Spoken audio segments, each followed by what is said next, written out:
2022년 6월 18일 믿기 어렵겠지만 일론 머스크가 현대차를 두고 이렇게 평가했습니다. 매우 잘하고 있다. 제가 매주 보는 경제지가 있는데 그 경제지의 표지 제목이 우리가 몰랐던 현대차였습니다. 편집장님이 쓰신 칼럼을 보면 미국 애틀랜타 공항은 미국에서 가장 입국이 까다로운 공항 중에 한 곳인데 애틀랜타 공항을 통과하는 가장 손쉬운 방법은 현대차 직원이라고 말하는 거라고 합니다. 다소 이게 국뽕스러워서 현대차에서 돈 받고 쓴 칼럼인가? 이런 생각이 들 수도 있으나 최근 우연히도 보안 문제 때문에 제가 이제 누군지는 말씀드리기 어려우나 유튜브 컨텐츠 협업 때문에 현대차에서 꽤 높은 직위에 계신 분과 이야기를 나눌 기회가 있었고 여러 방면을 통해 들어보면 근래 현기차의 수치가 뭐 내부적으로든 아니면 외부적인 평가든 굉장히 높은 수준, 엄청난 수준이라 더 이상은 흉기라고 무시할 수준이 아닌 것 같습니다. 지금 현대차가 그야말로 전기차 시장을 잡아먹고 있습니다. 그 이야기를 해보려고 합니다. 먼저 제 경험으로 여러분의 공감을 한번 사고 싶은데요. 저는 현기차의 디자인이 요즘에 미쳤다고 생각합니다. 제 여자친구는요 차를 거의 모릅니다. 거짓말이 아니라 뭐 벤츠, 아우디, BMW 구분 못해요. 제 여자친구는요 람보르기니라던가 아니면 페라리 슈퍼카조차 시끄럽다고 싫어요. 제게는 꿈같은 차들인데 말이죠. 그런 제 여자친구랑 국내 여행을 작년에 갔었는데 여자친구가 주차장에 세우던 한 차를 보고 오빠 저 차 뭐야? 디자인 예쁘네 라고 말한 차가 있었어요. 어떤 거냐면 기아 스팅어였습니다. 제 양심을 걸고 말할게요. 진짜 MSG 1도 안 쳤습니다. 제가 만약에 이 영상으로 뭐 현기차에 돈을 받았다 그럼 제 목을 치십시오. 진짜로. 아이디 톱 유튜버이신 이썸님께서도 예전에 타시던 차가 스팅어였고 또 솔직히 이쁘긴 하잖아요. 사실 일반 대중은 뭐 서스펜션이 어떻고 뭐가 어떻고 뭐 이런 거 잘 몰라요. 즉 저는 현기차의 비약적인 성장에는 기술적인 부분 외에 디자인적인 성장 그리고 압도적인 상품성과 편의성이 굉장히 컸다는 것을 주위 사람들을 통해서 경험적으로 알게 됩니다. 실제로 현기차의 디자인이 트렌디한 디자인으로 변모하기 시작한 시기가 제 생각엔 얼마 되지 않은 것 같은데 2015년경 벤틀리의 수석 디자이너를 영입하였고 2020년에는 또 복귀했죠. 아우디와 폭스바겐 출신 디자이너 피터 슈라이어 이후에 현대차의 디자인이 크게 발전했다는 것은 여러분 모두가 아는 사실이고요. 산업 디자인 이거 전공하시는 분들은 더 잘 아시겠지만 요즘 현기차의 디자인 부분 채용 난이도가 정말로 미친 수준이라고 합니다. 해외 대학 출신의 엘리트 중에 엘리트가 많이들 들어간다고 들었습니다. 현대차의 수치 또한 미친 수준이에요. 과거 북미에서는 뭐 그저 저렴한 차? 그럼에도 토요타라던가 혼다에 밀리는 인식인 현대차가 예상을 뛰어넘는 실적을 내면서 증권가에서 호평을 받고 있습니다. 현기차의 실적은 2022년 7월 기준으로 2분기 사상 최대 성과를 냈어요. 이 성과의 주연은 제네시스랑 SV였죠. 영업이익률은 무려 8.3%로 전년 동기보다 58%나 급증했다고 합니다. 전기차에서도 큰 성장을 보였어요. 외신인 블룸버그에서도 머스크 미안, 현대차가 전기차 시장을 지배하고 있어 이런 뉴스를 내보낼 정도로 무시할 수가 없는 수준이에요. 리서치 기관 에드먼즈의 조셉 부사장 또한 현기차가 전기차 시장을 싹쓸이하고 있다고 말할 정도죠. 현대차 그룹의 미국 전기차 판매량은 2018년 1493대에 불과했으나 지난해 19,590대로 10배 이상 급성장했습니다. 그러면 진짜로 현기차는 핫한 걸까요? 제가 오랜 시간 할애해서 칭찬을 했으니까요. 이제는 조목조목 한번 제대로 짚어보죠. 일단 올 1분기 기준으로 미국의 전기차 점유율은 시장 점유율 1위는 테슬라가 75.8%입니다. 2등은 바로 현대차. 뭔가 이상하죠? 뭐가 이상한 것 같으신가요? 다시 말씀드릴게요. 전기차 시장 점유율 1위는 테슬라고 점유율은 75.8%입니다. 2등은 자랑스러운 현대차죠. 이상한 점은 바로 테슬라의 엄청난 점유율입니다. 현기차의 성장이 엄청난 것은 팩트지만 현기차의 점유율은 9%로 테슬라와 8배 이상 여전히 엄청난 차이가 납니다. 물론 3위인 폭스바겐이 4.6% 수준으로 현기차의 절반 수준이라고 합니다. 또한 뭐 애널리스트들도 말하듯이 현대차는 당장은 테슬라보다 크게 밀리지만 5년 안에 이제 10배 이상 판매량은 크게 늘린 그 성장성에 주목을 해야 된다고 합니다. 많은 언론들에서 분위기가 좋다고 말하고 있고 사실 이건 거짓말이 아니에요. 물론 몇몇 유리하게 말하는 자료들도 있긴 하더라고요. 현기차는 아일랜드에서 1분기에 2,368대를 판매했다고 하는데 이런 건 현기차에 유리하게 작성된 느낌이 들긴 합니다. 특정 분기만 본다는 점, 시장이 크지 않은 특정 시장을 예로 들었으니까요. 아일랜드는 인구수가 우리나라의 10분의 1 수준에 불과한 작은 시장입니다. 그럼 현대차 임직원들은 자사를 어떻게 평가를 하고 있을까요? 제가 최근에 만났던 현기차의 한 고위급 연구원께서 개인차로 G80을 사셨다길래 제가 물어봤죠. 아니, 연봉을 수억을 받으시면서 왜 포르쉐 안 사십니까?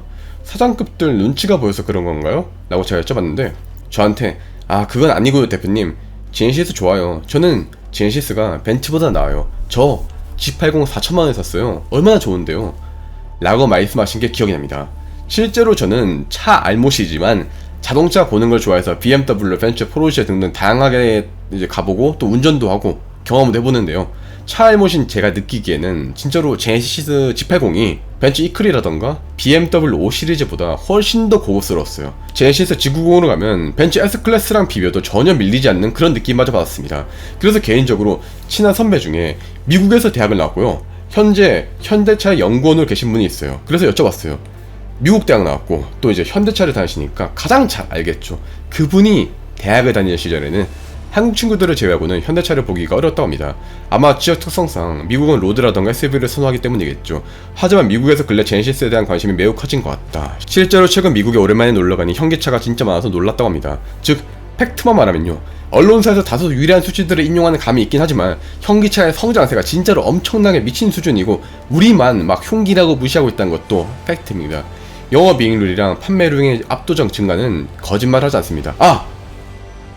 물론 고급 음식인 치킨 업계의 영업이익률이 무려 16에서 32% 수준으로, 거기에 비하면 현기차의 영업이익률 8%는 너무 초라하게 합니다. 하지만 치킨은 여러분 모두 아시다시피 워낙 최고급 음식이고 또 엄청난 기술이 필요하잖아요. 여하튼 오늘 영상은 과학보다는 마치 주식? 혹은 기술 전망 같다는 느낌을 여러분한테 드리지 않나 싶은데요. 이게 참 어쩔 수 없어요. 저는 현기차의 가장 큰 약점 중에 하나가, 물론 노조를 꼽는 분도 계시지만 저는 국내 다른 대기업들에 비해서 부족한 R&D 역량이 아닐까 감히 생각해봅니다. 이는 솔직히 말씀드리면 익명의 고위급 관계자분과 제 선배들을 통해서 들은 것, 또 저는 단언컨대 국내 모든 과학 유튜버들 중에서 아마 제가 가장 많은 논문을 볼 텐데요. 진짜 현기차가 저명한 저널에 낸 연구 보기가 어렵습니다. 찾기가 쉽지가 않습니다. 실제로 국내 기업 중에서 네이처 인덱스 기준으로 탑 100에 든 기업은 삼성전자랑 LG그룹이 유일합니다. 물론 업계 특성상 논문 같은 연구보다 특허가 많아서 그렇다고 생각하실 수도 있겠죠. 그러나 수치적으로 말씀드리면 여전히 자율주행과 전기차 기술을 개발해서 그냥 기술 경쟁에서 현기차는 갈 길이 멉니다. 특허청이 2006년부터 2020년까지 세계 자율주행 관련 특허 출원 현황을 분석해본 결과 현대차는 3080건이고 도요타는 5239건으로 차이가 큽니다. 전기차 배터리 게임 체인저인 전고체로 가면 차이는 더 커지는데요. 일본의 도요타는 무려 1331건에 이르며 세계 1위지만 현대차는 고작 9위입니다. 아이러니하게도 반도체파는 삼성전자가 현대차보다 더 많은 전고체 배터리 특허를 가지고 있습니다. 자동차 연구개발 예산도 부족해요. 2020년 기준으로 독일은 59조, 일본은 33조, 미국이 30조, 중국이 12조인데 한국은 8조 6천억입니다. 자동차 산업협회가 분석한 바에 따르면 현대차는 13대 글로벌 자동차 기업 중에서 매출이 4위에 있는데 R&D 투자는 10위에 불과하죠.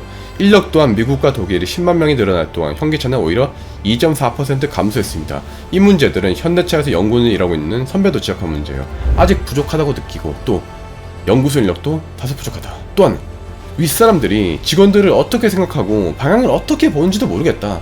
윗사람들이 쓸데없는 걸 잡는다고 큰 걸 놓치고 책임 회피도 많으며 잘 보이려고만 해서 안타깝다고 말해주셨죠. 즉 오늘 제가 연구가 아니라 시장의 재무제표적인 성과 지표 이런 것들만 가져오고 연구를 가져오지 않은 건 보여줄 게 없어서 못 가져온 거예요. 물론 현대차는 수소사회 구현을 위해 노력하고 있고 여러 대학 및 기관과 협업하여 노력하고 있습니다. 실제로 제가 예전에 카이스트의 정은식 교수님께 자문을 구하면서 만들었던 현대차 영상에서도 기존보다 20배 이상 효율이 좋은 촉매를 만드는데 성공했었습니다. 하지만 관련 분야 연구원분들께 자문을 구해도 수소전기차는 성장성 중심으로는 좋은 투자처지만 지금 당장은 좀 이런 반응이 나옵니다. 직접 연구하시는 분들조차 아직은 시기상조라고 바라보시고 있는 것 같습니다. 물론 제가 뭐 차에 대해서 얼마나 알겠습니까만은 현재 현대차의 압도적인 성장은 감히 말씀드리지만 기술력이 있다기보다는 상품성이 있지 않을까 감히 생각해봅니다.